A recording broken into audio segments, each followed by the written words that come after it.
Hey guys, how you doing? Ron's a Nut here. Just wanted to share with you a new build that I'm going to be doing here shortly. It's based on the MSI XPower II, Big Bang XPower II motherboard, and that's the X79 chipset LGA 2011 CPU form, and I am psyched about getting this guy together. You might have seen the first look that I did on this. If not, I'll put a link to it so that you can take a look at it when I open it up. And so that's the basis for this guy. Some of the pieces that I'm going to show you here you may have seen from my TJ11 kick-ass build. Some of them are going to be reused, but many of these guys are new. So let's take a look here and see. First time using it. For the video card for now, it's going to be the, I have two of the N580 GTXs. Those are the Lightning Extreme editions with 3 gig of DDR RAM. And those guys will be reused for now until, I think I'm going to wait till the NVIDIA comes out with the new 680s and see how they're rated, how well they do. And I'd like to get a reference set that I can liquid cool, because this guy is going to be air cooled still. That guy runs really fantastic. I've never even overclocked him, but anyway, for now it's going to stick with a set of SLI cards, and right now the other one's in my my old TJ11 setup still. So but there will be an SLI eventually.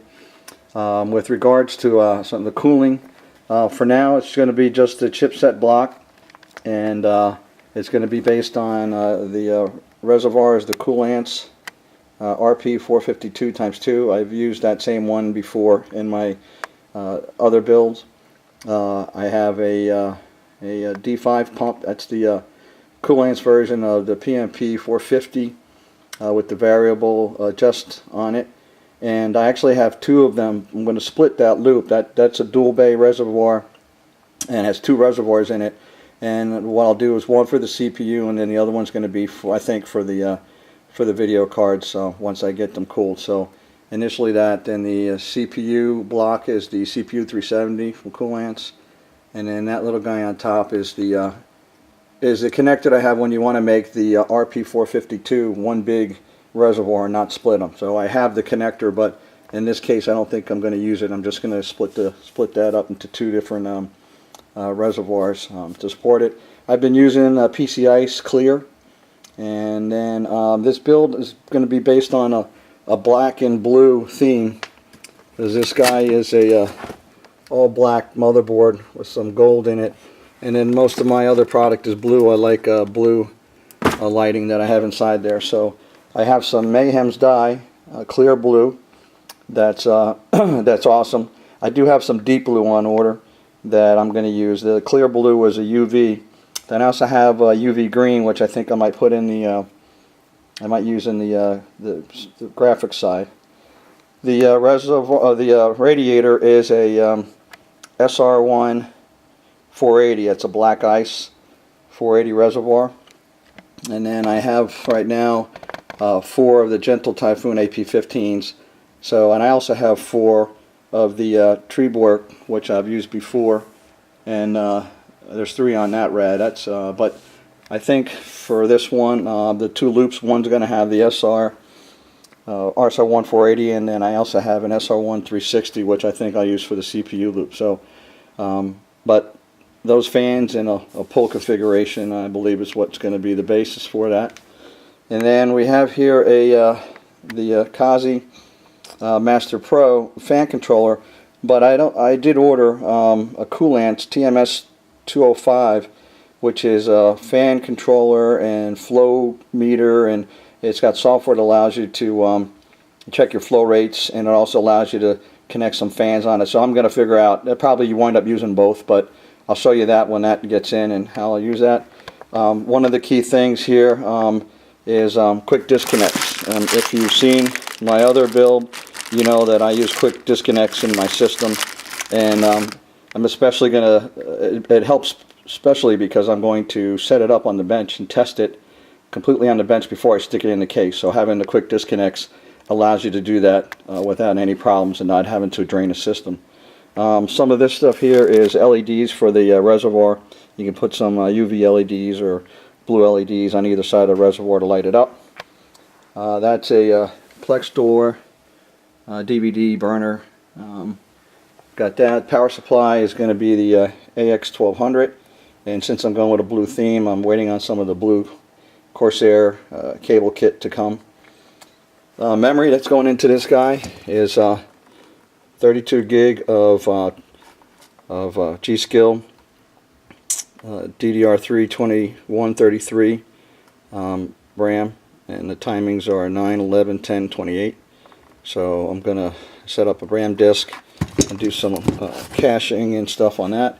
I have 2 of these G.Skill, these light up blue. They look really good, so there's a couple of those that'll be a part of the deal. Then in the case that I'm getting it, the Case Labs case, and like I said, that's going to be at least a week away. It doesn't have a front panel I/O, so I had to buy one, and I bought a Silverstone, the black one, so that'll be going in the front of the case. You've probably seen this before. This is a Lambtron switch with the Vandal switches, and both of them have blue. One's a blue ring and one's a blue center dot, so that'll be used to control with these Bits Power X stations that control my lighting in my case. Usually I split up the lighting for UV and regular. At least that's what I did before. I think I'm going to do the same thing again. Now, as far as something new that I haven't done before, I have used the Revo Drive X2. That's a 240 gig. That's going to be the OS drive. That's the plan. That's going to be my OS drive, and you know, space apps. And then we have 4 120 gig Vertex 3s. The one thing I'm going to learn and find out, I've collected these over time. It's not why I didn't go out and buy them all. I've had them, and slowly over the last year and a half I've grown the collection. But I have 2 that are max IOPs and then 2 that are not. And I want to put them in a RAID 0. So I got 480 gig of super fast disk access. In order to do that, the motherboard does not support a RAID in 4 that's in the SATA 6 gigabytes per second range. So what I did is I forayed into a RAID controller, and what I did is I've got the LSI, a Mega RAID SAS 9260 8i controller, and that will allow me to hook up to 8. I've only got 4 right now, but that is what I'm going to use. I'm going to learn about it and test it out, and I'll share that with you. And also, as part of that, there's a battery backup that you get that helps some of the functionality, the write back cache. So did some research, checked some things out, and that's one of the first things I need to do is get the motherboard set up, get the OS loaded on that guy, and then have this guy set up as the my main applications and you know, data drive. So for all my Steam games, all of my database, all my video editing, all of that large stuff that I can like to access quickly and manipulate. And these 4 Vertex 3s are going to go into this IC dock. This is a nice metal aluminum carrier, or not carrier, but drive bay that holds 4 SSDs, or 4 2.5-inch devices. So it's going to be perfect. That's going to look nice in the unit. And then we have, just for general archiving storage, a 2 terabyte spin point drive. So that'll be in there as well. And then as far as cooling's concerned, lighting's concerned, I've got a bunch of UV tubes and blue light tubes, and I've got an NZXT blue LED string, 2-meter string. So that's for cooling. Sorry, I keep saying cooling. That's for lighting. And so that is the basis right now, and what I need to do in order to at least get the motherboard set up, get the processor in there, which is the processor that's going on at on the XPower II is the 3930K, which I have currently on my test bed, and I need to take it down and move the processor over to this, and then move my old TJ11 Rampage 990 based system onto the test bed. And so there's some stuff I got to do that's going to take me down for a little bit, but I'll post this up before I do it, because I'm not sure when I'll have it up and running. Maybe a couple of days, so we'll see. But I want to be testing, and I'll share some of the things that I learn, and if there's anything that I open and look at that I haven't seen shown before by somebody else, I will go ahead and also post a video, and I'll connect some links to some of the things that I've done before, so anybody new looking at this can see some of the products that I've used here before, and opening the boxes and setting them up and testing them. That's it for now. Thanks.